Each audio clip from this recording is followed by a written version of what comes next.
नमस्कार। D2 news live में आपका स्वागत है। आज बात करते हैं भारतीय राजनीति की।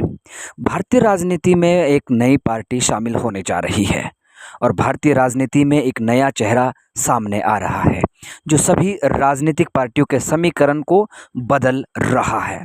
जी हाँ, हम बात कर रहे हैं चंद्रशेखर आज़ाद की। चंद्रशेखर आज़ाद ने 2015 में भीम आर्मी भारत एकता मिशन का निर्माण किया था।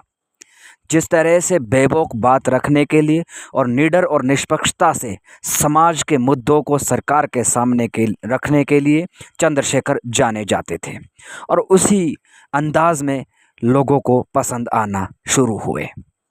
जी हाँ, आज वही चंद्रशेखर आज़ाद भारतीय बहुजन समाज के दिलों में जगह बनाते नजर आ रहे हैं। यही एडवोकेट चंद्रशेखर आज़ाद कहीं ना कहीं अब भारतीय राजनीति में एक नया चेहरा उभरते हुए नजर आ रहे हैं। चंद्रशेखर आज़ाद ने भीम आर्मी भारत एकता मिशन के बाद निर्माण किया आज़ाद समाज पार्टी का। वही आज़ाद समाज पार्टी जिसके लिए कभी राजनीतिक दल नज़रअंदाज करते नजर आते थे, वही आज़ाद आज सांसद बनकर सामने आ गए हैं। जी हाँ साथियों, चंद्रशेखर आज़ाद जी आज़ाद समाज पार्टी से नगीना लोकसभा उत्तर प्रदेश से सांसद चुने गए हैं और जीत भी ऐसी कि हर कोई उनके मेहनत का लोहा माने। लगभग 1.5 लाख से ज़्यादा वोटों से विपक्षी पार्टी यानी कि भाजपा को हराकर चंद्रशेखर आज़ाद लोकसभा सीट जीत करके लोकसभा पहुंचे और उनके शपथ समारोह के दिन ही उनके तेवर देखने को मिले। वही चंद्रशेखर आज़ाद अब दलितों और बहुजनों के और साथ में माइनॉरिटी के दिलों की आवाज़ बनते हुए नज़र आ रहे हैं और इनका काफिला रुकता नहीं बल्कि अब बढ़ता हुआ ही नज़र आ रहा है। जिस चंद्रशेखर आज़ाद को सभी राजनीतिक पार्टियां नज़रअंदाज करने लगती थी, आज उनके लिए चिंता का विषय बन रहा है। कहीं ना कहीं बहुजन समाजवादी पार्टी का जो वोट बैंक था वो चंद्रशेखर आज़ाद के लिए शिफ्ट होता नज़र आ रहा है, क्योंकि बहुजन समाज पार्टी की कार्यप्रणाली में धीमी रफ्तार हो गई थी और वहीं पर चंद्रशेखर आज़ाद अपनी कार्यप्रणाली में लोगों के दिलों को जीतते हुए नज़र आ रहे हैं। फिर वो मुद्दा हो रविदास जी का मंदिर तोड़ने वाला या दलितों पर अत्याचार उठाने वाला, सबसे पहले बहुजनों माइनॉरिटी की जो आवाज़ उठाते हैं वो चंद्रशेखर सामने आ रहे हैं। ऐसे में चंद्रशेखर आज़ाद के फ़ैन फॉलोअर तो बढ़ते ही जा रहे हैं, परंतु उनके संगठन में भी विस्तार नज़र होता आ रहा है। वहीं पर चंद्रशेखर आज़ाद की पार्टियां अब हिमाचल प्रदेश में भी अपने पैर पसारने शुरू कर चुकी है।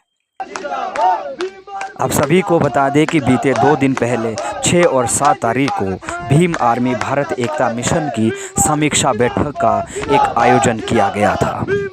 यह समीक्षा बैठक का आयोजन हिमाचल प्रदेश की राजधानी शिमला में तारा देवी रेस्ट हाउस में किया गया था। समीक्षा बैठक में भीम आर्मी भारत एकता मिशन के महासचिव और राष्ट्रीय कोर कमेटी के सदस्य राजन गौतम जी मौजूद रहे। समीक्षा बैठक में भीम आर्मी भारत एकता मिशन का विस्तार भी किया गया और ये वही भीम आर्मी भारत एकता मिशन है जो चंद्रशेखर की आज़ाद पार्टी का कंधा से कंधा मिलाकर समर्थन कर रही है। ऐसे में हिमाचल प्रदेश में भी भीम आर्मी भारत एकता मिशन का विस्तार और समीक्षा बैठक का कहीं ना कहीं ये संकेत भी है कि आने वाले समय में भीम आर्मी भारत एकता मिशन भी हिमाचल में कुछ बड़ा करने वाली है। जिस तरह से भीम आर्मी भारत एकता मिशन हर वक्त दलितों और शोषितों की आवाज़ उठाती हुई नज़र आ रही है, ऐसे में हिमाचल प्रदेश में समीक्षा बैठक ने ये रुख साफ कर दिया कि भीम आर्मी भारत एकता मिशन उत्तर प्रदेश के बाद हिमाचल में भी मजबूत बनने जा रही है। भीम आर्मी भारत एकता मिशन का मजबूत होना कहीं ना कहीं कांग्रेस और भाजपा के समीकरण को खराब भी कर सकता है। यह 2 दिवसीय अधिवेशन में कार्यकर्ता जो है मौजूद रहे और हिमाचल प्रदेश के कोने कोने से जिला अध्यक्षों, विधानसभा अध्यक्षों के साथ साथ हिमाचल प्रदेश की कार्यकारिणी भी मौजूद रही। अब देखना यह है कि भीम आर्मी भारत एकता मिशन किस तरह से हिमाचल प्रदेश में अपनी आवाज़ को बुलंद करती है। जिस तरह से जातीय भेदभाव कभी कभी सामने आते हैं, छुआछूत सामने आती है, इन सभी के लिए भीम आर्मी भारत एकता मिशन हमेशा प्रशासन से टकराती रहती है। अगर यही होता है तो भीम आर्मी भारत एकता मिशन अगर हिमाचल प्रदेश में मजबूत होती नज़र आती है तो कहीं ना कहीं ये भाजपा और कांग्रेस के समीकरण को खराब कर सकती है और भीम आर्मी की मजबूती कहीं ना कहीं विधानसभा चुनाव 2027 की तरफ भी इशारा हो सकता है, क्योंकि आज़ाद समाज पार्टी अब अपना एक सांसद बना चुकी है। ऐसे में आज़ाद समाज पार्टी का काफिला कम नहीं बल्कि बढ़ता हुआ ही नज़र आएगा। अब देखना ये है कि हिमाचल प्रदेश में ये क्या समीकरण फिक्स करते हैं। धन्यवाद।